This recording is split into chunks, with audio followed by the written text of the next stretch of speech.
এটি ইতিহাস হয়ে থাকবে।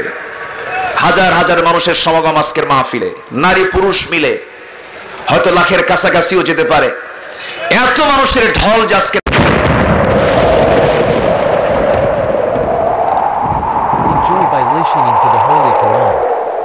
মাহফিলে নেমেছে, এ আকর্ষণ কোনো ব্যক্তির নয়, এটা মূলত প্রমাণ হচ্ছে এ আকর্ষণ হলো কোরআনের আকর্ষণ। আমি আব্দুল্লাহ আমিনের জন্য আপনারা আসেন নাই, কোরআন যদি না থাকতো এই জায়গায় আপনারা কেউ আসতেন না, ঠিক কি না?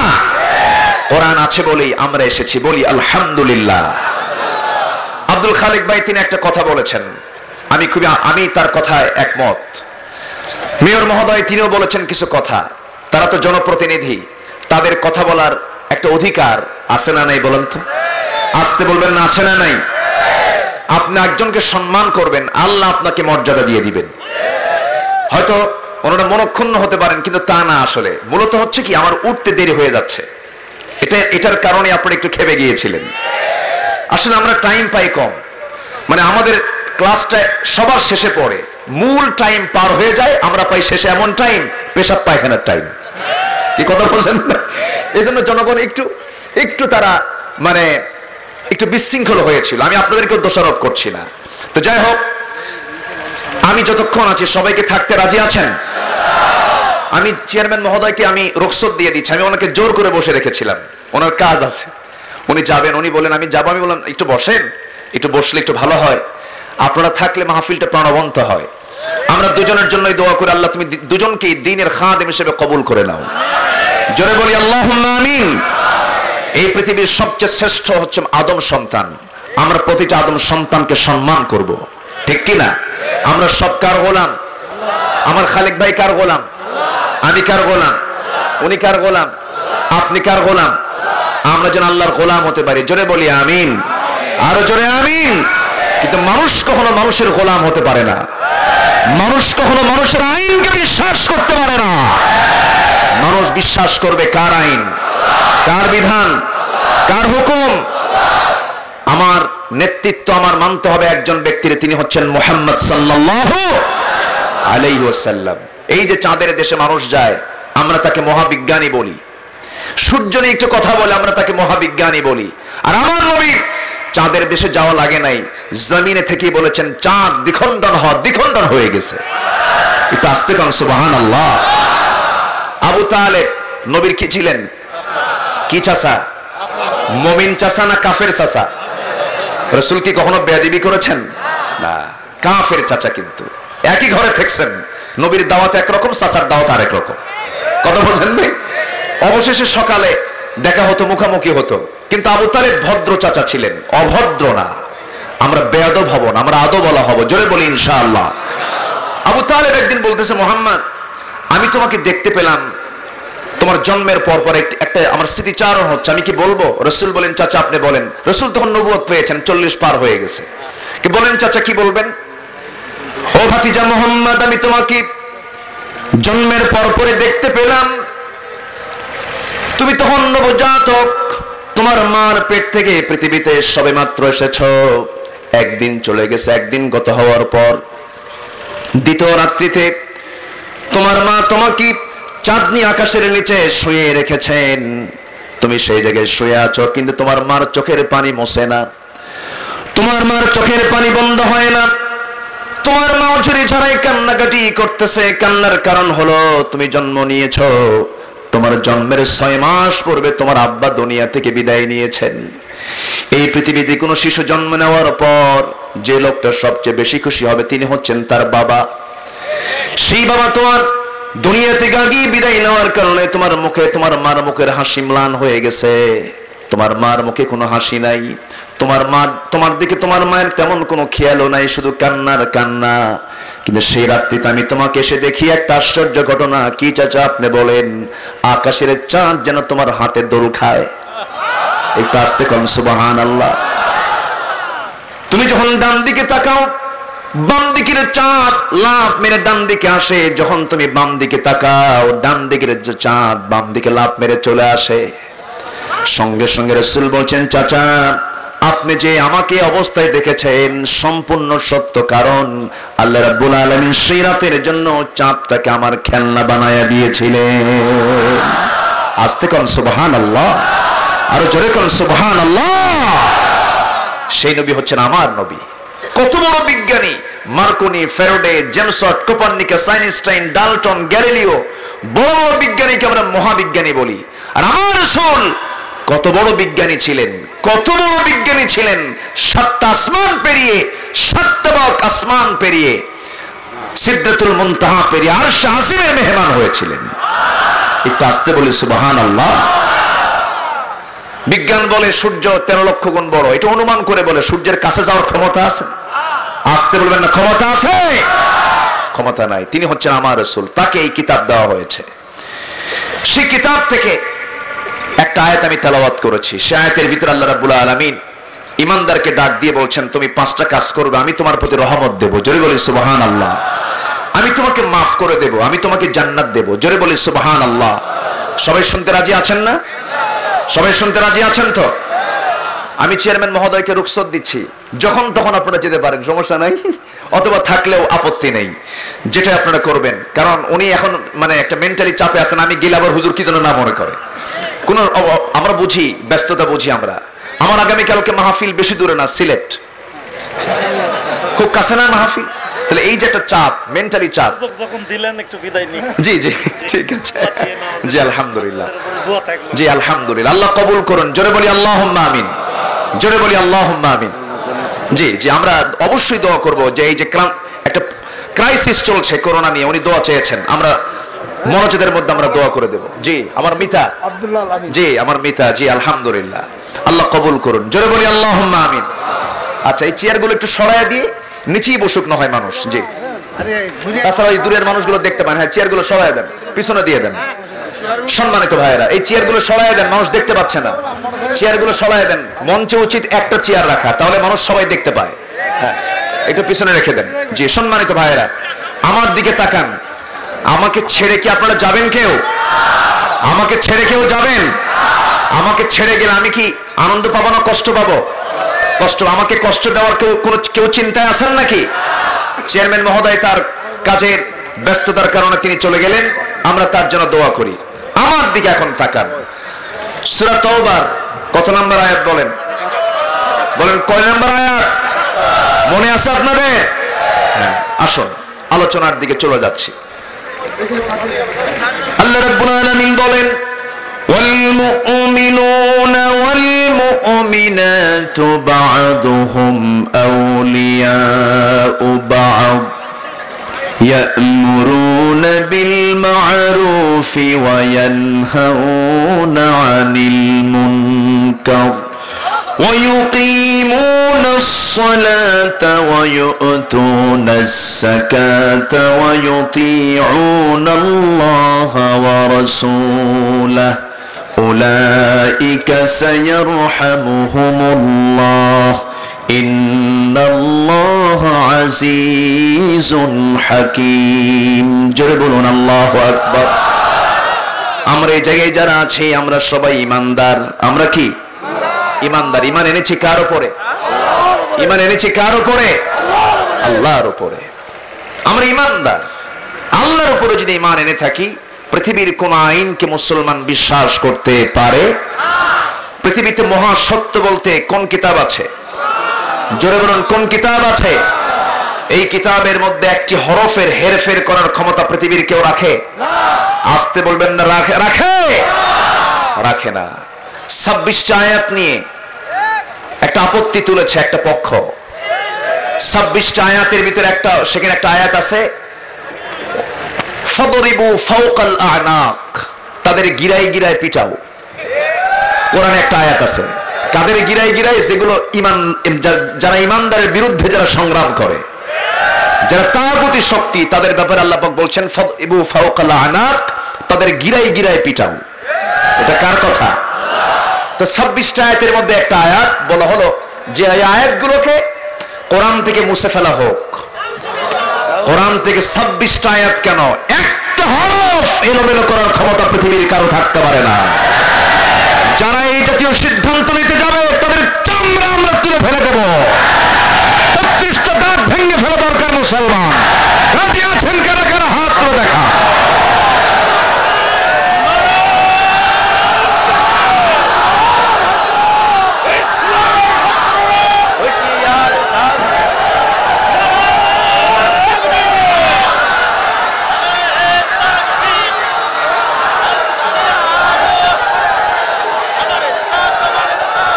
কোরআন আছে যেখানে,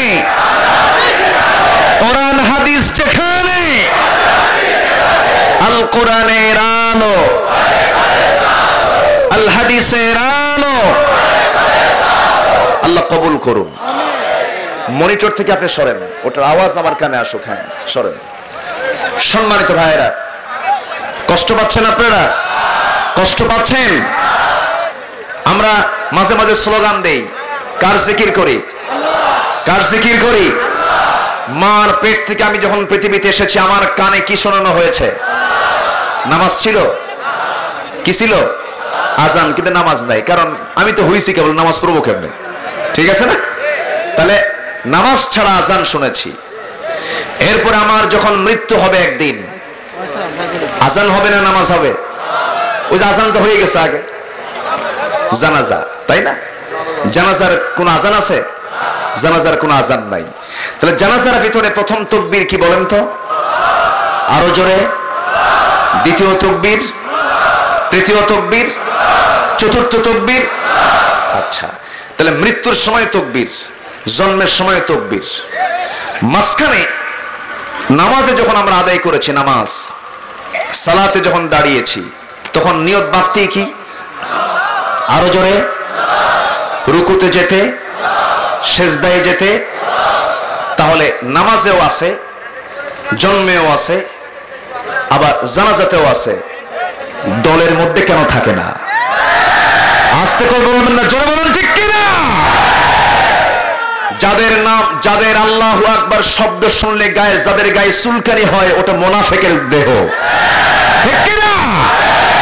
আল্লাহর কসম, এই তাকবীর কোন নির্দিষ্ট দলের তাকবীর নয়, এই তাকবীর হচ্ছে আল্লাহর দলের তাকবীর।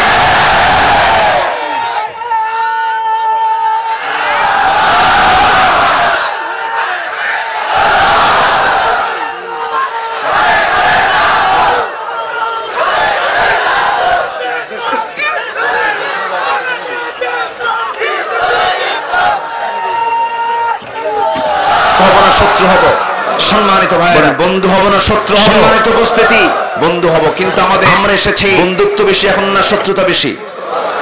দেশ স্বাধীন হয়েছে ৭১, আজকে কোন সাল? ২০০০। চলে গেল কত বছর? কত বছর? মামলার পরিমাণ আগের চেয়ে এখন কম না বেশি? আজকে আমার দেশে মানুষ বেশি না আসামি বেশি? আলহামদুলিল্লাহ।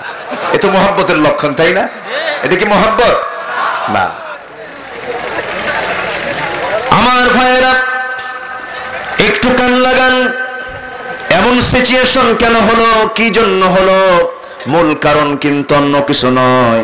মূল কারণ হলো একটাই, সেটা হলো আমাদের ইমানের মধ্যে ঘাটতি আছে না নাই? ইমানের মধ্যে কমতি আছে না নাই? আমার বন্ধুগণ, আল্লাহ রাব্বুল আলামিন বলছেন, ও ঈমানদারেরা তোমরা কেমন হবে শুনে নাও। والمؤمنون والمؤمنات بعضهم أولياء بعض يأمرون بالمعروف وينهون عن المنكر ويقيمون الصلاة ويؤتون الزكاة ويطيعون الله ورسوله أولئك سيرحمهم الله জোরে বলুন আল্লাহু আকবার, আরো জোরে আল্লাহু আকবার। মুমিন পুরুষ এবং মুমিনা নারী তারা হবে পরস্পরের বন্ধু, অন্তরঙ্গ বন্ধু তারা হবে। এত বন্ধুত্বের প্রাচীর তারা গড়ে তুলবে। আল্লাহ রাব্বুল আলামিন কোন বান্দাকে সবচেয়ে বেশি ভালোবাসেন? আরেক জায়গায় বলছেন, ইন্নাল্লাহা ইউহিব্বু ইউহিব্বুল্লাযীনা ইউকাতিলুনা ফী সাবীলিহি সাফফান কাআন্নাহুম বুনয়ানুম মারসুস। জোরে বলি আল্লাহু আকবার। আল্লাহ রাব্বুল আলামিন ওই সমস্ত বান্দাকে সবচেয়ে বেশি ভালোবাসেন যারা আল্লাহর পথে সংগ্রাম করে, ভ্রাতৃত্বের বন্ধনে আবদ্ধ হয়ে সীসা ঢালা প্রাচীরের মতো কাতারবদ্ধ হয়ে যারা আল্লাহর পথে যারা সংগ্রাম করে আল্লাহ তাদেরকে বড্ড ভালোবাসেন। এই জন্য দিনের বিজয়ের জন্য আমাদের বন্ধুত্ব দরকার না শত্রুতা দরকার? কি দরকার বলেন? বন্ধুত্ব দরকার। নামাজে যখন বান্দা দাঁড়ায়, উঁচু নিচু ধনী গরিব সকল ভেদাভেদ ভুলে গিয়ে বান্দা নামাজে দাঁড়িয়ে যায়।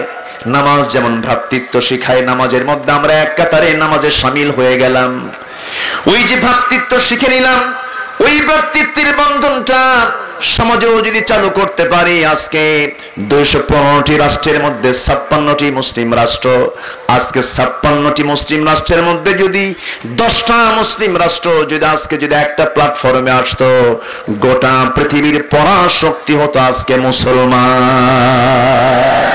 ঠিক কিনা? কিন্তু সেই ভ্রাতৃত্ব কি আছে? আসতে বলবেন না আছে? কেন নাই? মুসলমানদের মধ্যে আসল সেই ইমানটা চলে গেছে। শুধু জাতিতে মুসলমান, কিন্তু কর্মে হলো অন্য জাত, ঠিক কিনা? অন্য চেতনা লালন করে মুসলমানের পরিচয় দিয়ে ওই মুসলমানিত্ব দিয়ে আল্লাহর জান্নাত পাওয়া যাবে না। সম্মানিত ভাইয়েরা, সম্মানিত বন্ধুগণ, একটু কান লাগাতে হবে। আল্লাহ ওই সমস্ত বান্দাকে সবচেয়ে বেশি ভালোবাসেন যারা আল্লাহর পথে সংগ্রাম করবে, সত্যতা নিয়ে না ভ্রাতৃত্ব নিয়ে, ভ্রাতৃত্ব নিয়ে, বন্ধুত্ব নিয়ে। সম্মানিত ভাইয়েরা, এই 14 দিন পরে আমরা যে মাসটা পাবো, রমজান মাস, আমরা অনেকেই জানি এই মাসটা হলো সিয়াম সাধনার মাস। সিয়াম সাধনা মানে হলো না খেয়ে থাকা, অর্থাৎ শেষ রাত্রে কিছু খেয়ে সারাদিন উপোস থেকে সন্ধ্যা ইফতার করা। এই কাজের জন্য মনে হয় আল্লাহ পাক রমজান দিয়েছেন? না, রমজান মাস হলো বদরের মাস, রমজান মাস হলো মক্কা বিজয়ের মাস, রমজান মাস হলো রক্ত ঝরানোর মাস, রমজান মাস হলো মুসলমানদের বিজয়ের মাস। এই দেশে বিজয়ের মাস কোনটা? ডিসেম্বর। বলেন এই দেশে বিজয়ের মাস কোনটা? স্বাধীনতার মাস কোনটা? মার্চ। মার্চ মাস স্বাধীনতার মাস, আর বিজয় ডিসেম্বরের 16। এটা আমরা জানি, কিন্তু ইতিহাস আমরা এটা জানি না যে মুসলমানদের, মুসলিম উম্মার বিজয়ের মাস কোনটা। বলেন বলেন। আর আমরা কি শুনলাম কিছুক্ষণ আগে, একজন বলল এখানে সিয়াম সাধনার মাস, তাই না? তাহলে রমজান মাস কিসের মাস? সিয়াম সাধনা, এটা আমরা জানলাম। কিন্তু আজকে নতুন করে শিখে যাই, রমজান মাস কিসের মাস? আরো জোরে, আরো জোরে, আরো জোরে। বিজয়ের মাস। রমজান মাস হলো বিজয়ের মাস, রমজান মাস হলো বদর যুদ্ধের মাস। সাহাবীরা মাত্র 16টা রোজা রেখে, মাত্র 16টা রোজা রেখে 17তম রমজানের দিন শুনতে পেলেন, রাসূল বললেন যে সাহাবীরা, আবু জেহেল তার সৈন্য বাহিনী নিয়ে লোহিত সাগর ঘেঁষে ঘেঁষে তারা চলে আসতেছে, যে কোনো মুহূর্তে হামলা করবে, যে কোনো মুহূর্তে তারা আমাদের প্রতি অতর্কিত হামলা তারা চালাবে। কি করা যায়? কি সিদ্ধান্ত নেওয়া যায়? সাহাবায়ে কেরাম বললেন, ইয়া রাসূলুল্লাহ, যে দিনের জন্য বাড়িঘর ছেড়েছি, যে দিনের জন্য পরিবার ছেড়েছি, যে দিনের জন্য দুনিয়ার সমস্ত ব্যবসা বাণিজ্য ছেড়ে দিয়েছি, আপনি যা বলবেন আমরা তাই করব। রাসূল বললেন, আজকের দিনে তোমরা রোজা ভাঙ্গো। রোজা কি করো? ভাঙ্গো। তাহলে রোজা রাখা কি?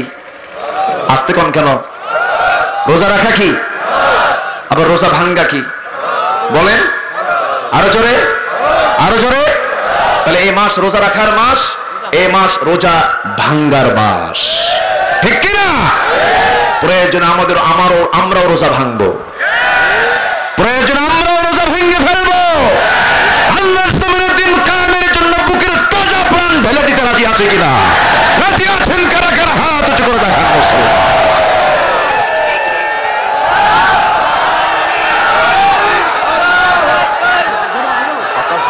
আওয়াজ হয় কেন, বাজে কেন?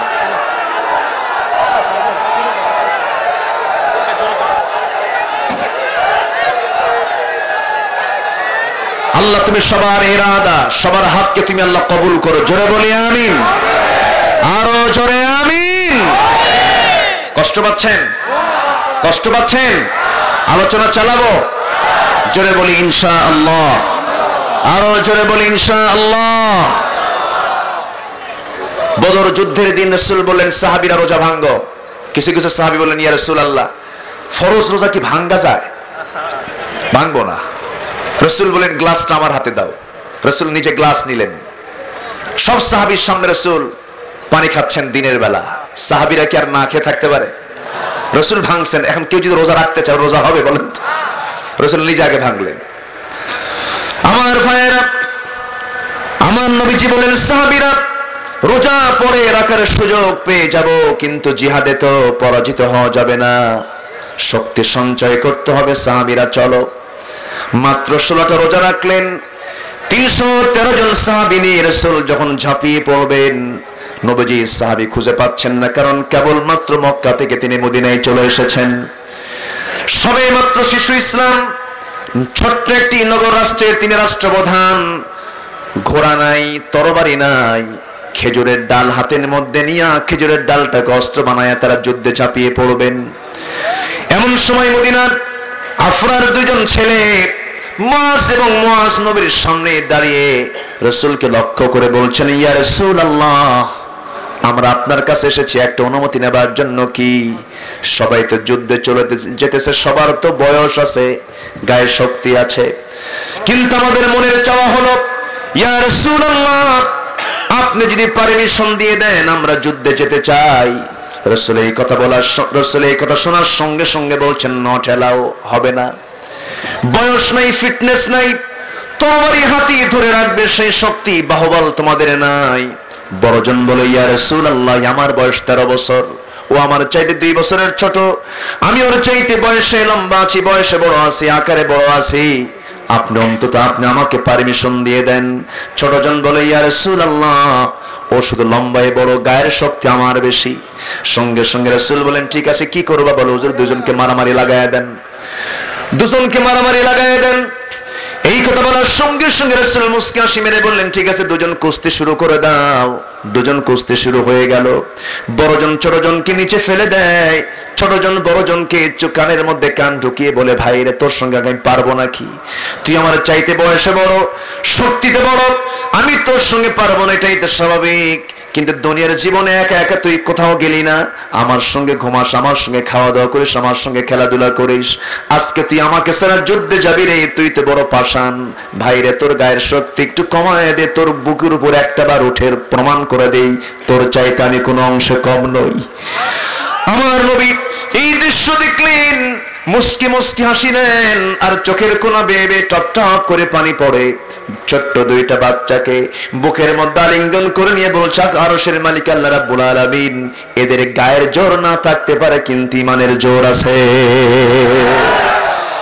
ও আল্লাহ, আমি দুজনকে পারমিশন দিয়ে দিলাম। এই দুইজন পারমিশন পেয়ে গেল। 313 ভিতরে এই ছোট্ট 2টা বাচ্চাও পারমিশন পেয়ে গেলেন। যুদ্ধের ময়দানে মদিনা থেকে 80 মাইল দূরে বদর নামক প্রান্তর, আল্লাহ নিজের চোখে এগুলো আমাকে দেখার তৌফিক দিয়েছেন। 14 জন সাহাবী শুহাদায়ে বদরে তারা শুয়ে আছেন, ইতিহাসের সাক্ষী হয়ে রমজান মাসে তারা শাহাদত বরণ করেছেন। রমজান মাস হলো শহীদের মাস। কিসের মাস? কিসের মাস? শহীদের মাস, বিজয়ের মাস, বদরের মাস। 14 জন সাহাবীর শাহাদাত হয়েছে এই মাসে। আমার নবীজি বদর নামক প্রান্তরে 313 জন সাহাবী নিয়ে রওনা করলেন। বদর নামক প্রান্তরে যখন পৌঁছে গেলেন, সেই সাহাবীরা আমার নবীর সামনে দাঁড়িয়ে বলছেন ইয়া রাসূলুল্লাহ, কি করতে হবে বলেন। রাসূল সবাইকে দাঁড়া করায় দিলেন কাতারে কাতারে। প্রথম কাতারে ছোট্ট 2টা বাচ্চা প্রথম কাতারে দাঁড়ায় বলে ইয়া রাসূলুল্লাহ, আমরা পেছনের কাতারে থাকতে চাই না, কারণ বড় শয়তানকে আমরা খতম করতে আসছি। জোরে বলেন আল্লাহু আকবার। মানুষ ছোট কিন্তু টার্গেট বড়। এখানে ভ্রাতৃত্ব আছে না নাই? ভালোবাসা আছে না নাই? বন্ধুত্ব আছে না নাই? আচ্ছা, আমার ভাইয়েরা, ওই প্রথম কাতারে ছোট্ট দুইটা বাচ্চা যে জায়গায় দাঁড়ানো তার ঠিক মাঝখান বরাবর একজন সাহাবী দাঁড়িয়েছিলেন। সেই সাহাবী অন্য কেউ নন, তিনি হচ্ছেন আব্দুল্লাহ ইবনে মাসউদ রাদিয়াল্লাহু তাআলা আনহু। আব্দুল্লাহ ইবনে মাসউদ সেই সাহাবী যিনি মক্কায় থাকাকালীন আল্লাহর ঘরের সামনে একদিন সূরা রহমান তেলাওয়াত করতেছিলেন। আল্লাহর কালাম যখন তেলাওয়াত করছিলেন, এমন সময় ওই আবু জেহেল লক্ষ্য করে দেখে হাজার হাজার সমস্ত কুরাইশরা তার তেলাওয়াতে মুগ্ধ হয়ে তার দিকে ঝুঁকে পড়ছে। আবু জেহেল মনে মনে চিন্তা করলো, এইরকম করে কোরআন তেলাওয়াত যদি ছড়িয়ে পড়ে সব তো মুহাম্মদের দলে যোগদান করবে। সঙ্গে সঙ্গে করলো কি, ছত্রভঙ্গ করে দিয়ে আবু জেহেল নিজে এসে ইবনে মাসউদকে ধরে ফেললো। ইবনে কান দিয়ে দর দর করে রক্ত ঝরতে লাগলো। রক্ত যখন ঝরলো, হাতের মধ্যে রক্ত দেখে ইবনে মাসউদ বলছেন, আবু জেহেল, আজকে তোর দাপটে, আজকে তোর ক্ষমতার পাওয়ারে তুই আমার আজকে একটা কানের তালা ফাটাইয়া দিলি। তুই আজকে কোরআন তেলাওয়াত করার কারণে আজকে আমার প্রতি এমন জুলুম অত্যাচার করলি। আবু জেহেল জেনে রাখবে, আজকে তোকে বলে যাচ্ছি, আমারও যদি কোনোদিন সুযোগ আসে আমি তোর দুইটা কানের তালাই ফাটাইয়া দেব। জোরে করে আল্লাহু আকবার। আমরাও সে অপেক্ষায় আছি। জোরে বলি ইনশাআল্লাহ, আরো জোরে বলি ইনশাআল্লাহ। এক মাঘে শীত যায় না, এক মাঘে শীত যায়, আসে যায় দিন ভালো, আসে দিন খারাপ। কারোর জন্য পৌষ মাস, কারোর জন্য সর্বনাশ। একদিন পৌষ মাস হকপন্থীদেরও আসবে। জোরে বলি ইনশাআল্লাহ, আরো জোরে বলি ইনশাআল্লাহ। জুলুম করা যাবে না, অত্যাচার করা যাবে না, জালিম কখনো টিকসই হতে পারে না। কাফের কুফরি শাসন চালাতে পারে, জালিম জুলুমের শাসন চালাতে পারে না। জুলুম আল্লাহ তাআলা বরদাস্ত করেন না। আলোচনা চালাবো, কোন আপত্তি, কোন অসুবিধা? জোরে বলি ইনশাআল্লাহ। ইবনে মাসউদ যেদিন ইসলাম কবুল করেন, সেই দিন এটা হৃদয় বিদারক ঘটনা ঘটে যায় মক্কার মাটিতে। সাইয়েদনা আবু বকর সিদ্দিক রাদিয়াল্লাহু তাআলা আনহু, তিনি ফজরের আগ দিয়ে কাবার চত্বরে গিয়ে তিনি ফজর নামাজ পড়ছিলেন। এমন সময় উতবা, শাইবা, মুগীরা সব এসে আবু বকর সিদ্দিক রাদিয়াল্লাহু আনহুকে নামাজরত অবস্থায় সেজদায় যখন তিনি গেলেন, ঘাড়ের উপরে পা চাপায় দিল, জমিনে ফেলে দিয়া খড়ম জুতা দিয়া, কাঠের জুতা দিয়া নাকে একটা ডলা মেরে দিল। নাক ফেটে ফিনকি দিয়ে রক্ত বের হওয়া শুরু হয়ে গেল। কিছুক্ষণ সেন্সলেস হয়ে গেলেন। ওরা ভাবছে মনে হয় আবু বকর মারাই গেছে। কিছুক্ষণ পর চেতন হয়ে ভাবলেন, আমার প্রতি যে অতর্কিত হামলা, না জেনে রাসূলকে কি করলো। বাড়ির দিকে না যায়া, নিজের চিন্তা না করে সোজা মারছেন নবীর বাড়ির দিকে দৌড় গিয়ে বলছেন, ইয়া রাসূলুল্লাহ, আপনি আছেন? রাসূল ঘর খুলেই বলছেন, আবু বকর, তোমার নাকে রক্ত কেন? ইয়া রাসূলুল্লাহ, সেজদা দিতে গিয়েছি, অথবা শাইবা, মুগীরা আমার নাকটাকে বোঁচা করে দিয়েছে, আমাকে মেরে রক্তাক্ত করে দিয়েছে। রাসূল, এই মুহূর্তে এই জায়গায় থাকা যাবে না, ওদের অবস্থা ভালো না, ওরা যে কোনো মুহূর্তে হামলা করতে পারে, আমরা একটু মক্কার বাইরে চলে যাই। রাসূল বলেন, ঠিক আছে চলো। মক্কার বাইরে চলে গেলেন। মক্কার বাইরে যাওয়ার পর প্রচন্ড ক্ষুধা, দুজনে খান নাই। আমার নবীজি বলছেন, আবু বকর, তোমার তো সকালে খাওয়া হয় নাই, কি করব তোমার জন্য, কি ব্যবস্থা করা যায়? মেষের পাল খুঁজলেন, উটের পাল খুঁজলেন, পেলেন না। সামনে একটা ছাগলের পাল দেখলেন। রাখালকে ডাক দিয়ে বলছেন, রাখাল, একটা ছাগি কি আমাকে দেবে নাকি? কি করবেন আপনি? ও রাখাল, একটা ছাগি যদি আমাকে দিতে, ছাগির দুধ দহন করতাম। আমার বাল্য দিনের বন্ধু, আমার প্রিয় বন্ধু আবু বকর দেখো না রক্তাক্ত হয়েছে, তার দুধ খাওয়া দরকার। রাখাল বলছে, দয়া করে আপনি আমাকে মাফ করে দিবেন, খাওয়াতে পারবো না, কারণ ছাগলগুলোর মালিক তো আমি নই, আমানতের খেয়ানত হয়ে যাবে। নবীজির কাছে এই কথা দারুণ পছন্দের হলো। নবীজি মুস্কি মুস্কি হাসি মেরে বলেন, আহারে, এই মরু অঞ্চলে এই রাখালের ভিতরে ঈমান না থাকলেও এর মধ্যে আমানতদারিতা আছে। ঈমান না থাকলে ঈমানের গুণটা আছে, ঈমান টানলে কত না ভালো হতো। রাসূল মনে মনে চিন্তা করলেন। এরপরে বলছেন, রাখাল, আমি তোমাকে এমন একটা ছাগি দিতে বলবো যে ছাগির ওলানে কোনো দুধ আসে নাই, যে ছাগির পেটে কখনো বাচ্চা আসে নাই। ছোট্ট একটা ছাগি তুমি আমার হাতে তুলে দাও। ছোট্ট ছাগি এবার রাখালটা দিয়ে বলল, কি হবে এমন, দেখি তো দিয়ে দেখি। সে মুসকে মুসকে হাসে। নবীজি ছোট্ট ছাগিটা হাতের মধ্যে নিলেন, কোলের মধ্যে নিয়া ছাগলের পিছনের দিকের ওলানের দিকে দুটো হাত রাখলেন। আমার নবীর হাতের বরকত আকাশের চাঁদ দ্বিখণ্ডন হয়ে যায়। আমার নবীর দুই হাতের বরকতে গোটা ওলানটা দুধে টনটন করতে লাগলো। দুধ টনটন করতেছে, ওলানটা টনটন করতেছে, দুধে ভরপুর হয়ে গেছে। রাসূল বলছেন, রাখাল একটা বাটি নিয়ে আসো, একটা পাত্র নিয়ে আসো। পাত্র নিয়ে আসা হলো। আমার নবীজি সুন্দর করে দুইটা হাতে তিনি বরকতের সেই হাত দিয়ে তিনি দুধ দহন করা শুরু করলেন। বাটিটা দুধ পূর্ণ হয়ে গেল। দুধ পূর্ণ হয়ে যাওয়ার পরে আমার নবীজি বলছেন, আবু বকর, সকালবেলা তুমি রক্ত ঝরিয়েছো, তোমাকে কাফের মুশরিক আঘাত দিয়ে রক্ত ঝরিয়ে দিয়েছে, এখন বরকতের দুধ তুমি পান করো। বাটিটা হাতের মধ্যে নিয়ে বিসমিল্লাহ বলে তিনি সেবন শুরু করলেন। এত খাওয়া খাইলেন, জীবনে এত দুধ তিনি কখনো খান নাই। আমার নবীজি বলছেন, আবু বকর, কেমন দুধ তুমি পান করলে? তিনি বলছেন, ইয়া রাসূলুল্লাহ, দুধ তো পান করলাম, কিন্তু এত দুধ খাওয়ার পরে তো দুধ কমে না। দুধ কমে না, বরকত আছে না নাই? আমার কথা কি বুঝতেছেন আপনারা? তো দুই একজন করে ওঠে কেন? ওই যে দুই একজন করে ওঠে, হ্যাঁ, অত মানে এতগুলো লোকের মাঝে দুই একজন তো ওঠা স্বাভাবিক, কিন্তু আমি এটাও উঠতে দেব না। আমি একটু বসেন, কারণ একজন উঠতে গেলে ওকে দেখে আরেকজন ওঠার চিন্তা করে। ঠিক আছে না? ঠিক আছে না? খুব যদি মেজর প্রবলেম হয়, আমার সারা জীবন আমি মাহফিল করেছি, আমার একটা তবিয়ত হলো আমার সামনে থেকে কোনো লোক উঠলে আমার আলোচনা হেরে যায়। আর স্বাভাবিকভাবে আমার মাহফিল আমি লক্ষ্য করেছি লোকজন ওঠে না, বলি আলহামদুলিল্লাহ, মানুষ মোটামুটি কোরআন শোনার জন্য বসে থাকে। তো আমাকে ছেড়ে যাবেন আপনারা? একটু বসেন। খুব যদি চাপ হয় ভিন্ন কথা, তখন আপনি উঠে চলে যেতে পারেন। খুব মানে একদম চরম অসুবিধা, তবে দয়া করে কেউ ঊর্ধ্ব চাপে যাবেন না। নিম্ন চাপ ঠিক আছে, ঊর্ধ্ব চাপ হলো বিড়ি খাওয়া চাপ। এই চাপ কিন্তু কম না, আবার খুব চাপ, মাথা ঘুরে, মানে ওয়াজ ঢোকে না মাথার মধ্যে, কুজুর টান না দিলে ওয়াজ আসতেছে না আমার। এরকম কিছু লোক আছে না ভাই, বলেন তো? আছে। এরকম টানাটানি করা যাবে না। বিড়ি খাওয়া কি বলেন তো? ফতুয়া তো ঠিকই মানলেন, কিন্তু খাওয়ার দিকে তো মিস নাই। বিড়ি খাওয়া কি? বিড়ির ফতুয়া আমাদের দেশের 4 অঞ্চলে 4 রকম। রংপুরে বিড়ি খাওয়া ওয়াজিব, ঢাকাতে হলো মাকরুহ, সিলেটে হলো মুবাহ, খেলেও হয় না খেলেও হয়, চট্টগ্রামে বিড়ি খাওয়া হলো ফরজ। কি কথা কি বুঝতেছেন? এদিকে আপনি ফতুয়া মানলেন বিড়ি খাওয়া হারাম, তাহলে কোন তো কেমন হয়ে গেল? কোন নেশা ইসলাম জায়েজ মনে করে না। আগে কি মানুষ মদ খায় না বিড়ি খায়? ছোট থেকে বড়, ছোট থেকে বড়, ছোট নেশা থেকেই, টানাটানি থেকেই ঢালাঢালি শুরু হয়। আগে টানাটানি, এরপরে কি ঢালাঢালি। এই জন্য সকল নেশা আমরা ছেড়ে দেবো, জোরে বলি ইনশাআল্লাহ। পান খাবেন, বুড়া চাচা যারা আছেন পান খাবেন, কোনো সমস্যা নেই, পান খেলে কোনো প্রবলেম নেই, পান খান। কিন্তু পানের সাথে আবার হাকিমপুরি রহমতুল্লাহ আলাইহি কেন? এখানে কথা আছে না ভাই? এটা খাওয়া যাবে না।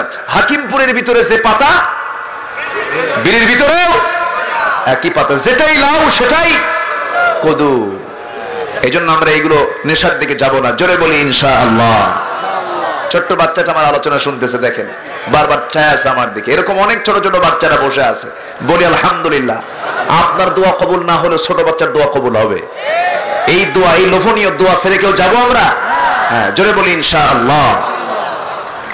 আমার নবীজি বলেন, আবু বকর তোমার খাওয়া হয়েছে নাকি? হ্যাঁ। তুমি দুধ ফুরাতে পারবা না, রাখাল রে দাও। রাখাল নিয়া শুরু করছে, কিন্তু বিসমিল্লাহ তো বোঝে না।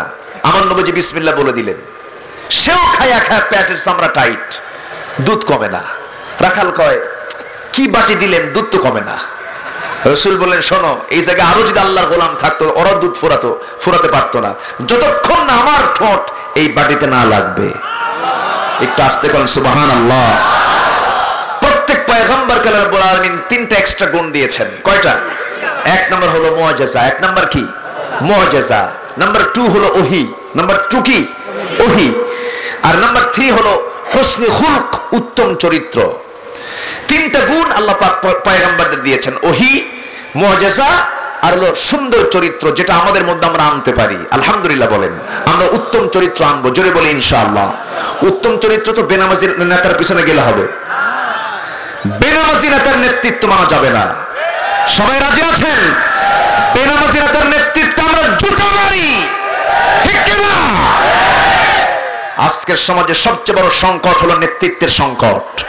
চোর ডাকাতরাই নেতৃত্ব দখল করে রেখে আছে অধিকাংশ ক্ষেত্রে, ঠিক কিনা? কষ্ট পাচ্ছেন আপনারা?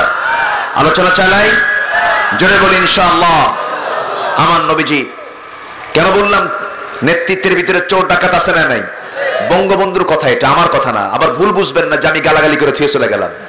বঙ্গবন্ধু নিজে বলেছেন, সব চাটার দল চারটা চুট্টা খাইয়া ফেলায় দেয়, কিচ্ছু রাখে না।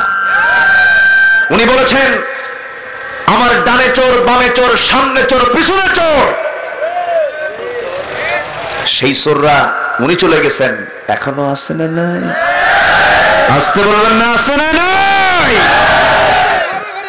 দোষ আমার না, দোষ নেতা বলে গেছেন। আমাকে ধরতে গেলে আগে বঙ্গবন্ধুর কথাকে আগে বাদ দিতে হবে, ঠিক কিনা? রাস্তার এক পাশে কাজ শুরু হয়, ওই পাশে শেষ না হতে এদিকে চামড়া নাই। রডের বদলে বাঁশ, কম কথা আমরা কম উন্নয়ন করতে পেরেছি। রডের বদলে কি? বাঁশ। করোনার টেস্ট করতে যাইয়া কি টেস্ট হয়ে গেল? আমরা কি কম পারি? করোনা নিয়েও পারি, আমরা সব পারি। দুর্নীতিতে আমরা চ্যাম্পিয়ন হই মাঝে মাঝে, বুঝেন না? এটা বিশাল ব্যাপার, আলহামদুলিল্লাহ।